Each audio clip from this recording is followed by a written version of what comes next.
हर रोज एक नई कहानी देखने के लिए चैनल को सब्सक्राइब करें और बेल आइकन दबाना ना भूलें। ज्योति एक बहुत ही सुंदर और अच्छे घर की लड़की थी। ज्योति को अपने रूप और गोरे रंग का बहुत घमंड था, जिसके कारण वो जब भी किसी काली लड़की को देखती तो उसका मजाक बनाना शुरू कर देती, जिसके लिए उसके घर वाले, उसके दोस्त सभी उसको बहुत समझाते थे, लेकिन वो किसी की नहीं सुनती। ऐसे ही कुछ दिन बीत जाते हैं। तभी एक दिन ज्योति के लिए कुणाल नाम की लड़की का रिश्ता आता है और सभी परिवार वालों की रजामंदी से कुछ दिन बाद ज्योति और कुणाल की शादी हो जाती है और ज्योति बड़ी ही खुशी के साथ अपने ससुराल पहुंच जाती है। अगली सुबह ज्योति अपनी सास मीता के कमरे में चाय लेकर आती है और बोलती है, माँ जी मेरी शादी हो गई, मैं विदाई करके अपने ससुराल आ गई। अब तो मेरी ननद से मुझे मिलवा दो ना। अरे ऐसी भी क्या बड़ाई है जो अपने सगे भाई की शादी में ना आए। मिलवा दूंगी बहू, अब तो तुझे पूरी जिंदगी यहीं रहना है हम लोगों के साथ। कल उसका फोन आया था, उसके पेपर खत्म हो गए हैं, बस 1-2 दिन में आने ही वाली होगी। उसके बाद जी भर के मिल लेना। जी माँ जी। कहाँ हो मैडम? तुम तो सुबह होते ही गायब हो गई। मुझे नाश्ता दो यार, मैं निकलूं वरना लेट हो जाएगा और बॉस मुझे हमेशा के लिए छुट्टी दे देगा। आती हूँ माँ जी, कमरे में ही हूँ, अपना वॉल्यूम थोड़ा कम रखिए। फाइन, पर जल्दी। आ गई। कहिए क्या हुआ, क्यों पूरा घर सिर पे उठा रखा है आपने? बोल दिया मैंने जो बोलना था और तुमने भी सुन लिया और रिप्लाई भी कर दिया, वही फॉलो कर रहा हूँ। बाप रे, सुबह सुबह नाश्ते से ज्यादा तो आपका मूड गर्म है। नाश्ते में कोल्ड ड्रिंक दूं? तुम्हारी मर्जी, सिर्फ 15 मिनट है तुम्हारे पास। ओके। कुछ समय बाद कुणाल नाश्ता करके ऑफिस चला जाता है और ज्योति भी अपने घर के कामों में लग जाती है। थोड़ी देर बाद अचानक दरवाजे की डोरबेल बजती है और ज्योति जाकर गेट खोलती है और एक काजल से भी ज्यादा काली लड़की को खड़ी देखकर बोलती है, काली देवी जी, लगता है आप किसी गलत पते पर आ गई हैं और आज तो शनिवार भी नहीं है जो मैं आपको तेल दूं।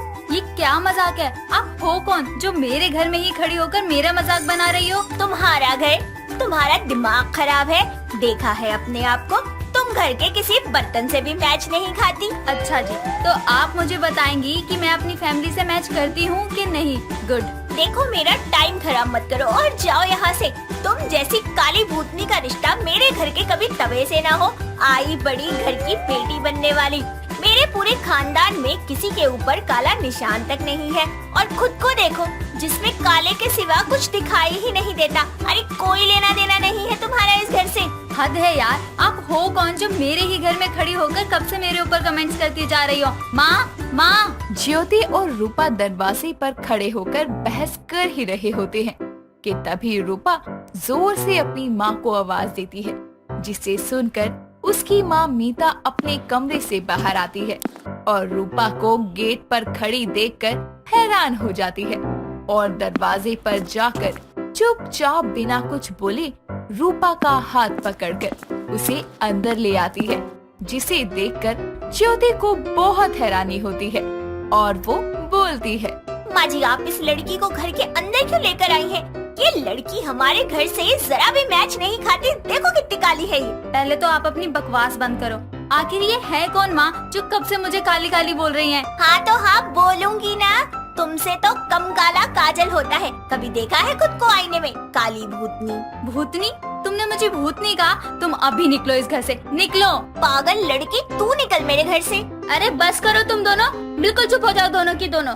कब से कचकच मचा रखी है, अब सिर्फ मैं बोलूंगी और तुम दोनों सुनोगी। जी माँ जी आप ही बोलिए, मेरा तो दिल ही बैठा जा रहा है इसको देख देख के। ज्योति बहू, तुम कब से अपनी ननद के लिए पूछ रही थी ना? तो यही है रूपा, कुणाल की बड़ी बहन। और रूपा ये तुम्हारी भाभी है, कुणाल की पत्नी। अब सबको जवाब मिल गया तो जाकर अपना अपना काम करो। माँ जी ये मेरी ननद है, वो भी इतनी काली? मतलब ये तो, अरे ये तो घर में किसी से मैच ही नहीं खाती। कुणाल को देखकर, आपको देखकर लगता ही नहीं है आपकी बेटी है। जानती हूँ बहू, तुम इसके रंग की वजह से बोल रही हो, लेकिन क्या कर सकते हैं, ये सब तो भगवान की देन है ना। माँ, आपने छोटी की शादी कर दी, घर में बहू ले आए और मुझे बताना जरूरी भी नहीं समझा। ऐसी बात नहीं है, उस टाइम तू पेपर देने में बिजी थी, तो हम लोगों ने तुझे डिस्टर्ब करना ठीक नहीं समझा, इसलिए नहीं बताया। माँ, मेरे छोटे सगे भाई की शादी थी, किसी बाहर वाले की नहीं।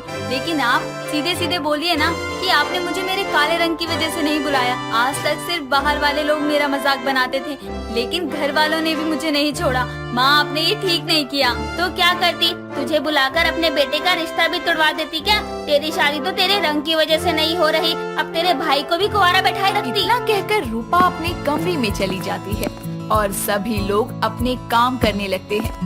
कुछ समय बाद शाम को जब कुणाल ऑफिस से घर आता है तो ज्योति उसे सारी बात बताती है, जिसे सुनकर कुणाल को बहुत बुरा लगता है। ऐसे ही कुछ दिन बीत जाते हैं, लेकिन ज्योति रूपा को उसके काले रंग के कारण कहीं भी नीचा दिखाने से पीछे नहीं हटती और रूपा सब कुछ देखकर भी कुछ नहीं बोलती। ऐसे ही कुछ दिन और बीत जाते हैं।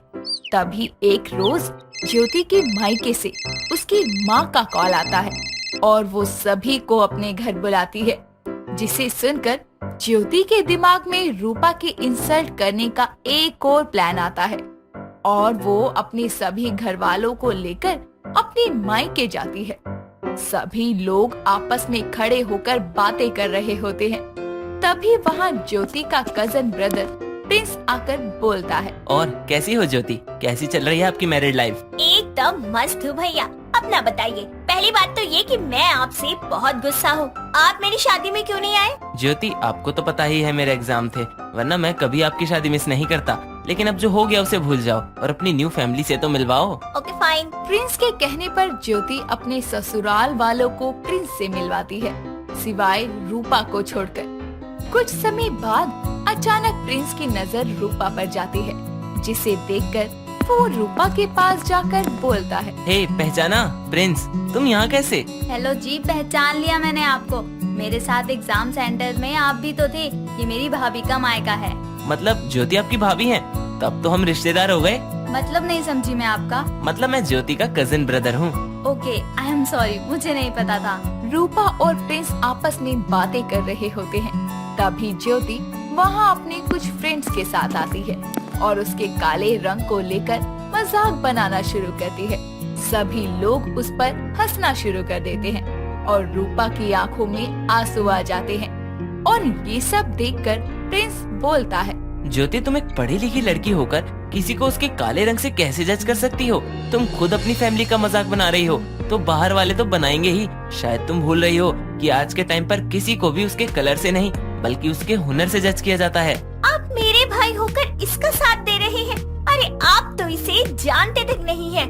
आज फर्स्ट टाइम मिले हैं आप इससे। नहीं ज्योति, मैं रूपा से चंडीगढ़ में नीट के एग्जाम से मिला था और जिस एग्जाम को मैं क्लियर तक नहीं कर पाया उसमें रूपा जी ने टॉप किया। वो चाहती तो तुम्हें जवाब दे सकती थी, क्योंकि वो बड़ी हैं, केवल उम्र में ही नहीं बल्कि सोच में भी, इसीलिए वो चुप हैं। प्रिंस की ये बात ज्योति के साथ सभी घर वाले भी सुन लेते हैं, जिसके बाद उन सभी को अपनी गलती महसूस होती है और ज्योति के साथ सभी घर वाले भी रूपा से अपनी गलती की माफी मांगते हैं और उनको रियलाइज करवाने के लिए सभी प्रिंस को थैंक्स बोलते हैं। इस कहानी से हमें ये सीख मिलती है कि रिस्पेक्ट कलर से नहीं, कॉन्फिडेंस और काबिलियत से होती है।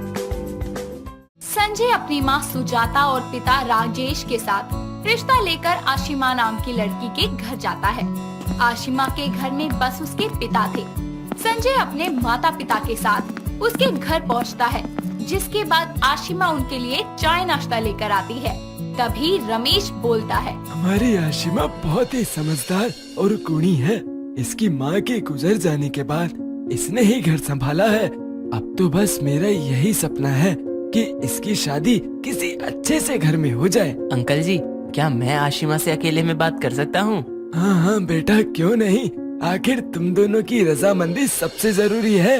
जिसके बाद संजय और आशिमा घर के बगीचे में चले जाते हैं और संजय बोलता है, आपको अपने लिए कैसा जीवन साथी चाहिए? मेरे कुछ ज्यादा सपने नहीं है, मैं बस इतना चाहती हूँ कि वो मुझे समझे और प्यार करे। कमाल है, आजकल की लड़कियों को तो बस हैंडसम लड़के ही चाहिए होते हैं। पर आपकी बातें सुनकर लगता है कि आप कुछ अलग हैं। सुंदरता सूरत से ज्यादा सीरत में होनी चाहिए, ऐसा मेरा मानना है। आशिमा की ये बात संजय के दिल को छू जाती है और वो उसे देखता ही रह जाता है। थोड़ी देर बाद दोनों हॉल में आते हैं और फिर संजय कहता है, माँ, पापा, मुझे ये रिश्ता मंजूर है। संजय के मुंह से ये बात सुनकर सब एक दूसरे को मिठाई खिलाते हैं। थोड़ी देर बाद संजय अपने परिवार के साथ वहाँ से चला जाता है। रास्ते में वो लोग जा ही रहे होते हैं, तभी उनकी एक ऑटो वाले से टक्कर हो जाती है, जिसमें संजय और सुजाता को तो हल्की फुल्की खरोच आती है, पर राजेश का एक हाथ फ्रैक्चर हो जाता है। जिसके बाद वो जैसे तैसे घर पहुँचते हैं और फिर संजय डॉक्टर को बुलाता है। डॉक्टर राजेश के हाथ पर प्लास्टर चढ़ाकर चला जाता है, जिसके बाद सुजाता कहती है, हे मोरे कान्हा, अच्छा खासा बेटे का रिश्ता तय कर खुशी खुशी लौट रहे थे और ये सब हो गया। ऐसे ही एक दिन सुजाता घर की सफाई कर रही होती है और फर्श पर पानी गिरा होता है, जिस पर उसका ध्यान नहीं जाता। तभी उसके घर की डोरबेल बजती है और उसकी बहन शांति गांव से उनके घर आती है। ये देखकर सुजाता बोलती है, देर से ही सही पर आ गई तू। क्या करूँ जीजी, सोचा था अपने प्यारे लल्ला की शादी में महीने 2 महीने पहले आऊंगी, पर यहाँ तो अपने ही घर से फुर्सत न मिली। सबसे पहले तो मुझे लल्ला की दुल्हन की फोटो दिखा दो, ताकि मैं भी तो देख के तसल्ली कर लूँ। ओहो ठीक है, अभी तेरे लल्ला को बुला देती हूँ, उसके फोन में ही होगी फोटो। इतना कहने के बाद सुजाता संजय को आवाज लगाकर बुलाती है और संजय हॉल में आता है। जिसके बाद शांति को फोन में आशिमा की फोटो दिखाता है, जिसे देखकर शांति कहती है, वाह जीजी, बहू देखने में तो बहुत समझदार लगती है। शांति फोन में फोटो देखते हुए वहाँ से जाने लगती है।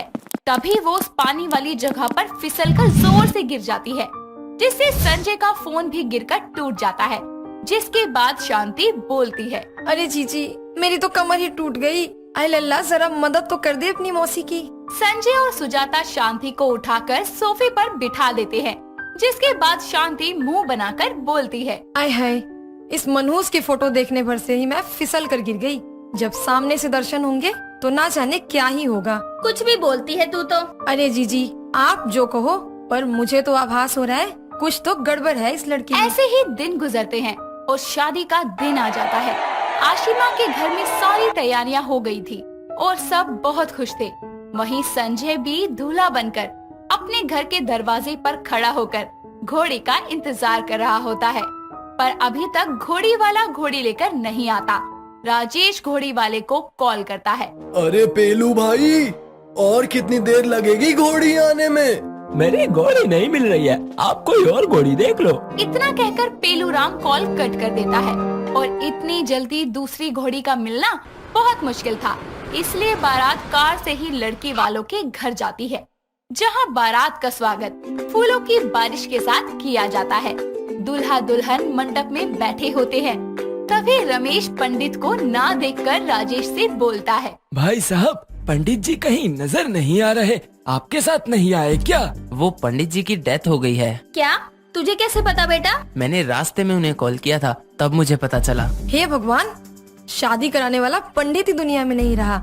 ये तो बहुत बड़ा अपशगुन हो गया जीजी। ये सुनकर सुजाता बोलती है, सही कह रही है तो शांति, ये सब इस लड़की के कारण ही हो रहा है। जब से इसके घर से रिश्ता पक्का करके लौटे हैं, कुछ ना कुछ अशुभ हो रहा है। अरे मैं तो ये सोच के डर रही हूँ कि अभी तो शादी नहीं हुई तब ये सब हो गया। जब ये शादी करके घर आएगी तब ना जाने क्या क्या हो जाएगा।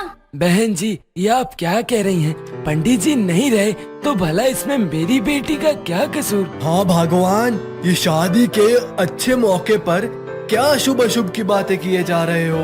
बस बहुत चुप रह गई मैं, अब और नहीं। ये रिश्ता जब से तय हुआ है तब से ही अपशगुन हो रहे हैं। याद कीजिए उस दिन हमारी कार का एक्सीडेंट हो जाना, फिर शांति का आशिमा की फोटो देखते हुए गिर जाना, और आज तो घोड़ी का भाग जाना, और सबसे बड़ा अपशगुन तो शादी वाले पंडित का ही मर जाना है। क्या बोल रही हो जीजी, इतना कुछ हो गया? ये सब सुनकर तो मुझे यकीन हो गया कि ये लड़की सच में अपशगुनी है। अरे जीजा जी, रिश्ता जोड़ने से पहले कम से कम लड़की की कुंडली दिखवा लेते। ये सब सुनकर आशिमा की आंखों में आंसू आ जाते हैं और उसे यूं रोता देखकर राजेश बोलता है, बस करो शांति, ऐसा कुछ नहीं होता है। अगर पंडित नहीं है तो क्या शादी नहीं होगी? मैं अभी जाकर दूसरा पंडित बुला के लाता हूँ। इतना कहकर वो एक कॉल करता है और कुछ ही देर में पंडित जी आ जाते हैं, जिसके बाद शादी की रस्में शुरू करने के लिए पंडित जी हवन कुंड में लकड़ियां जलाते हैं, पर लकड़ियां नहीं जलती। ये देखकर सुजाता के सब्र का बांध टूट जाता है और वो बोलती है, ये लो एक और अपशगुन। अरे अब तो मान लीजिए आप लोग कि भगवान भी नहीं चाहते कि ये शादी हो, इसलिए अब ये शादी किसी भी हालत पर नहीं होगी। ऐसी अपशगुनी बहू नहीं चाहिए मुझे अपने घर में। ये सुनकर रमेश डर जाता है और फिर से आशिमा की आंखें नम हो जाती हैं और ये सब देखकर संजय को गुस्सा आता है और वो बोलता है, बस करो माँ, ये फालतू की बकवास। आप बेकार ही इन सब बातों के लिए आशिमा को अपशगुनी ठहरा रही हो। मैं अब आपको सारी सच्चाई बताता हूँ। उस दिन हमारा एक्सीडेंट दूसरी कार के रॉन्ग साइड से आने के कारण हुआ और मौसी उस दिन आशिमा की फोटो देखने से नहीं बल्कि आपके गिराए हुए पानी की वजह से गिरी थी। और पंडित बहुत बूढ़ा था जो कि दिल का दौरा पड़ने से मर गया। और रही बात इन लकड़ियों के ना जलने की, तो ये आप भी अच्छे से जानती हैं कि गीली लकड़ियाँ नहीं जलती। संजय बिल्कुल सही कह रहा है। और आशिमा बेटा, तुम डरो मत, ये शादी जरूर होगी। सच्चाई जानने के बाद सुजाता और शांति की बोलती बंद हो जाती है और फिर सारे रीति रिवाजों के साथ दोनों की शादी हो जाती है और आशिमा अपने ससुराल आ जाती है। तभी संजय को एक कॉल आता है, जिसके बाद वो खुशी से कहता है, माँ, इतने सालों से जो जमीन को लेकर केस चल रहा था वो हम जीत गए हैं। देखा आपने, आशिमा के कदम कितने शुभ हैं हमारे लिए। हाँ बेटा, तू सही कह रहा है। बहू मुझे माफ कर दे। अब मुझे समझ आ गया है कि शगुन और अपशगुन बस इंसान की घटिया सोच है और कुछ नहीं। इन सब बातों से ये साफ हो जाता है कि किसी अच्छे या बुरे हालातों के लिए किसी इंसान को जिम्मेदार मानना बिल्कुल ठीक नहीं है, क्योंकि शगुनी अपशगुनी तो सिर्फ एक सोच है, इंसान नहीं। बिहार के छोटे से गांव कटिहार से सूरज दिल्ली आया तो था नौकरी करने की तलाश में, लेकिन नौकरी के साथ साथ वो शहरी छोरी शनाया से प्यार भी कर बैठा। शनाया भी उसे उतना ही चाहती थी, इसलिए दोनों ने जिंदगी भर साथ रहने का फैसला किया और शादी कर ली। और अपनी शादीशुदा जिंदगी बहुत ही खुशहाल तरीके से वो जी भी रहे थे। ऐसे ही एक दिन शनाया सूरज से बोलती है, सूरज, तो तुमने क्या फैसला लिया? किस बारे में जान? सूरज, नाउ वी आर मैरिड।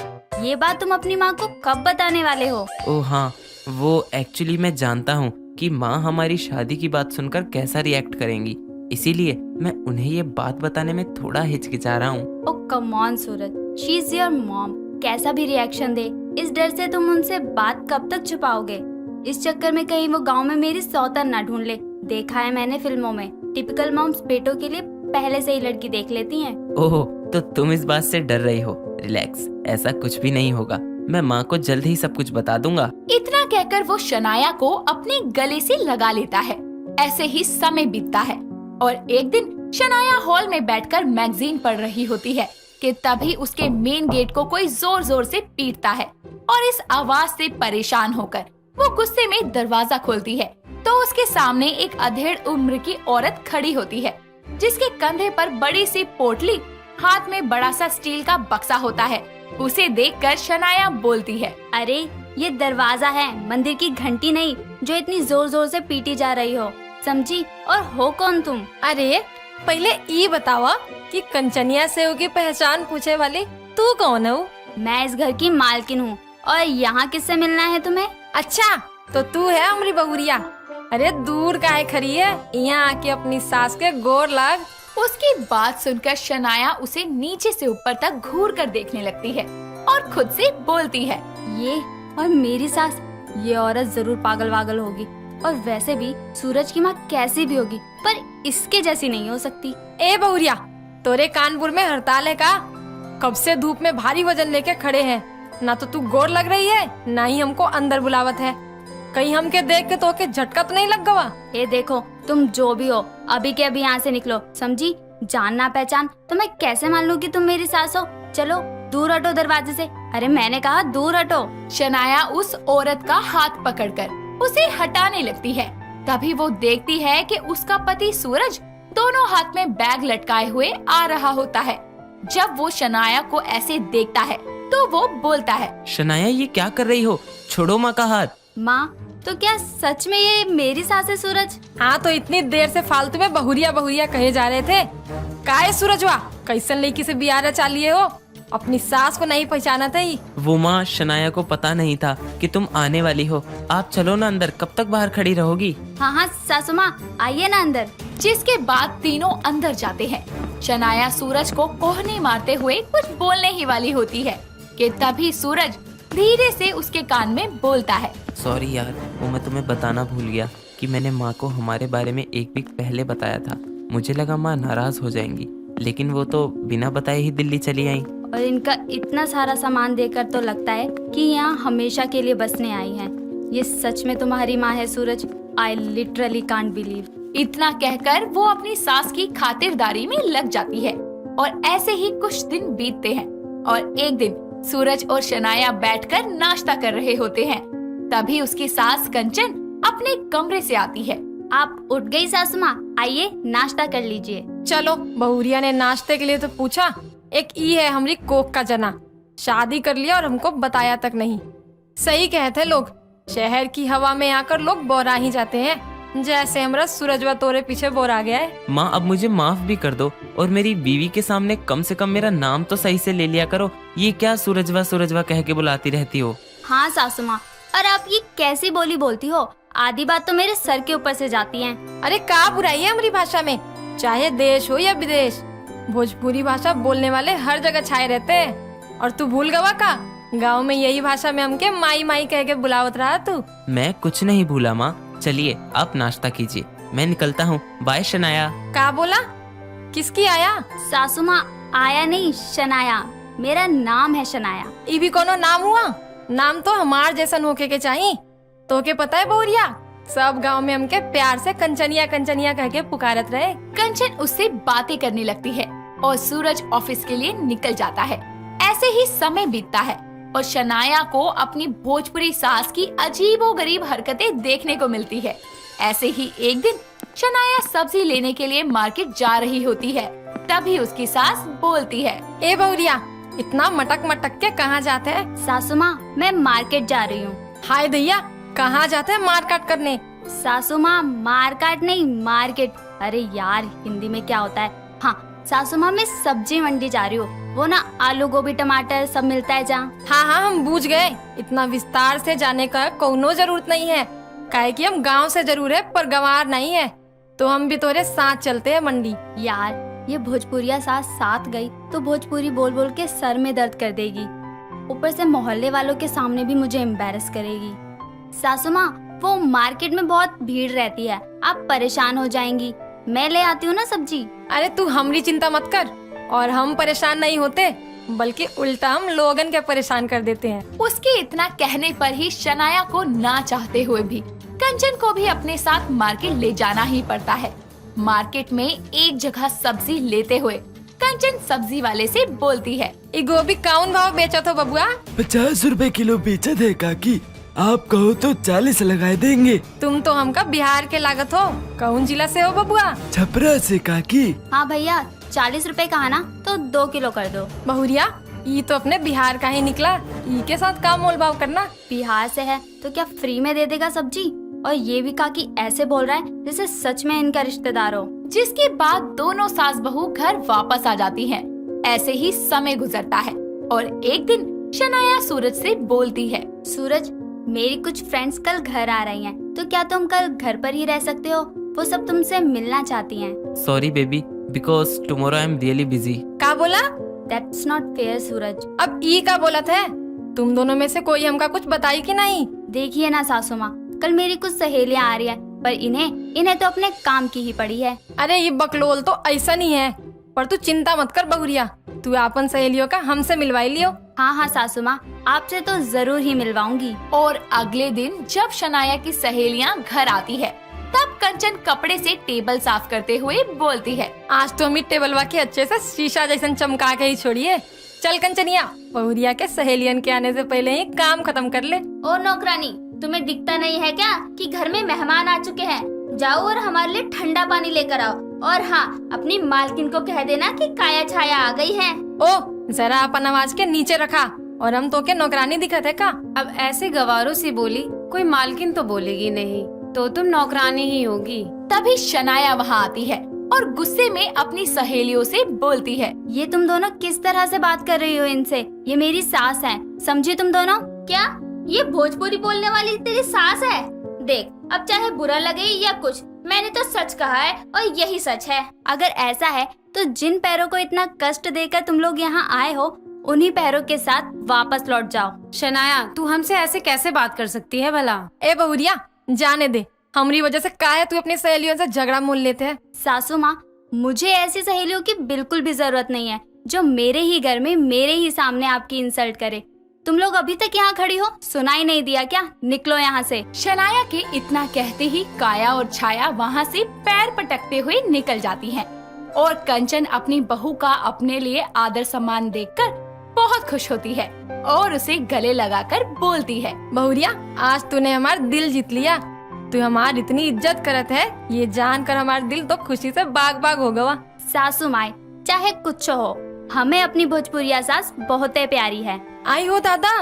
दोस्तों, अगर आपको ये कहानी पसंद आई तो इसे लाइक करें, शेयर करें और कमेंट करके बताएं कि कहानी में आपको सबसे अच्छा क्या लगा।